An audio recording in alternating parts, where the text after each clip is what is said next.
Olá, indesistíveis! O que acontece quando tentamos devolver o que pertence a Deus?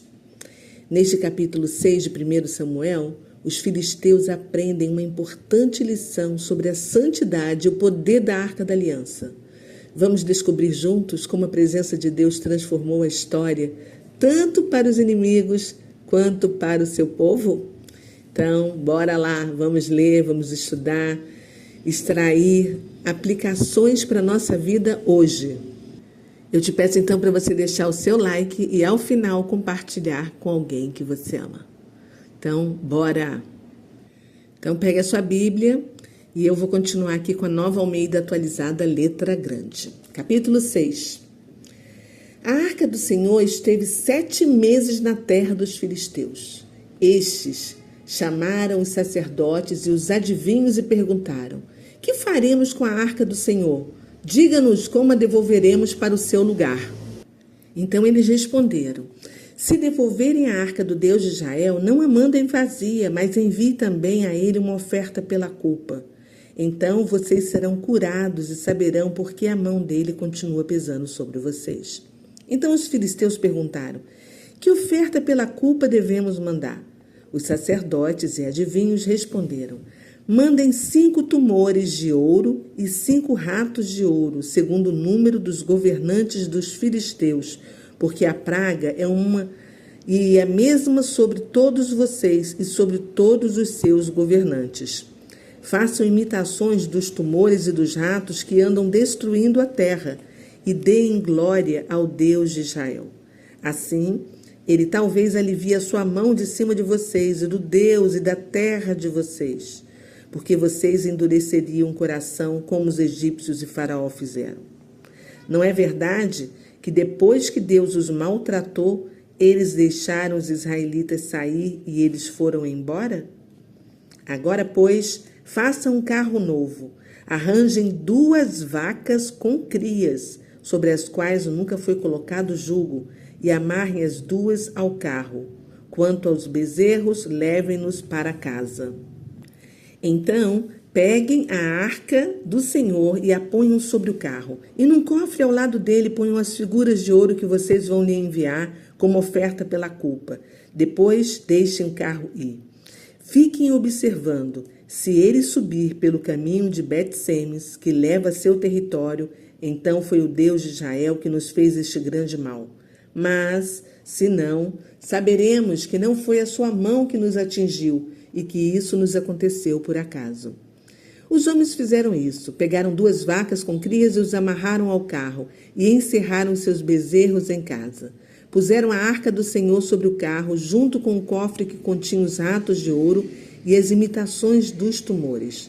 As vacas se encaminharam diretamente para Bet-Semes e, andando e berrando, seguiam sempre por este mesmo caminho, sem se desviarem nem para a direita nem para a esquerda. Os governantes dos filisteus foram atrás dela até a fronteira com Bet-Semes. O povo de Bet-Semes andava fazendo a colheita do trigo no vale. Quando levantaram os olhos, viram a arca e ficaram muito contentes.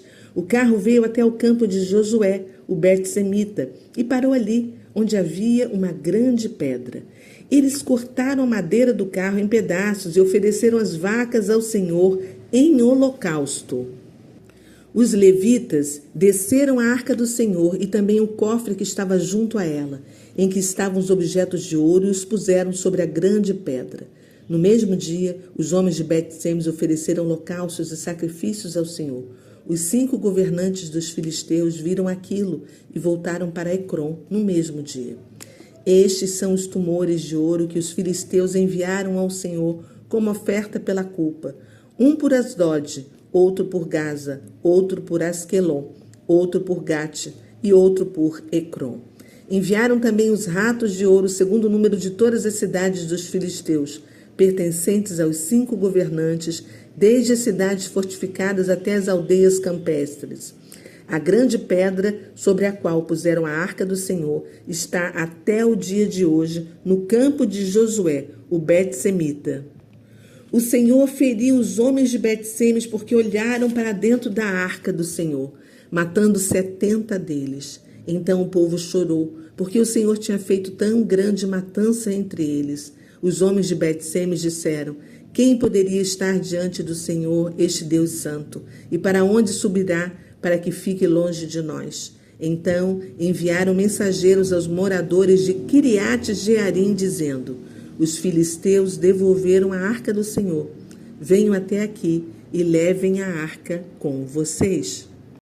Uau! Acabamos de ler que os filisteus, aflitos pelas calamidades causadas pela presença da Arca da Aliança em suas cidades, decidiram devolvê-la a Israel. E aí eles consultaram os sacerdotes e os adivinhos deles, que sugeriram enviar a arca acompanhada de uma oferta de reparação.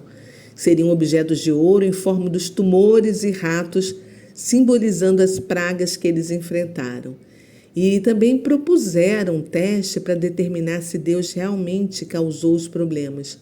Eles colocaram a arca em um carro puxado por 2 vacas que nunca haviam puxado um carro antes e deixaram as vacas seguirem sozinhas. Se elas forem, para Israel será um sinal de que os infortúnios eram obra de Deus, foi o que eles disseram. As vacas seguiram diretamente para Bet-Semes, confirmando que as calamidades vieram do Senhor. E aí o povo de Bet-Semes recebeu a arca com muita alegria, mas alguns olharam para dentro dela de forma irreverente e Deus os puniu, causando grande luto. Devido ao temor gerado pelo julgamento divino, os habitantes de Bet-Semes pediram que os homens de Quiriate-Jearim viessem buscar a arca. Então, olhando para esse capítulo 6 que a gente acabou de ler, que lições a gente pode extrair daqui para aplicar em nossa vida hoje? A gente viu que a punição aos filisteus e aos homens de Bet-Semes destaca a necessidade da gente tratar as coisas de Deus com muito respeito e com muito temor, porque a santidade do Senhor exige reverência. As vacas também, que foram sozinhas para Bet-Semes, mostram que Deus está no controle de tudo, de toda a sua criação, até mesmo dos animais irracionais, porque foi Ele quem criou tudo. Você sabe por quê? Porque Deus governa com soberania absoluta, E nós não podemos manipular ou testar Deus. Os filisteus reconheceram que não podiam usar superstições ou rituais para contornar o poder soberano de Deus.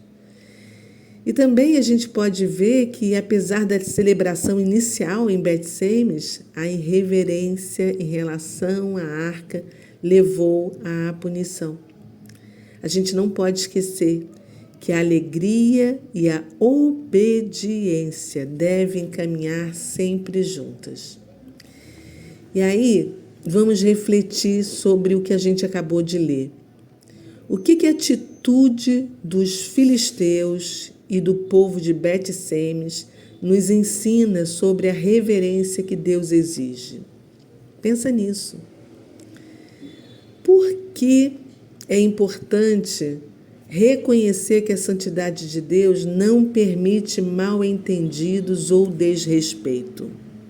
Outra coisa importante, como é que você lida com a tensão entre a alegria de servir a Deus e a necessidade de obedecer à sua santidade?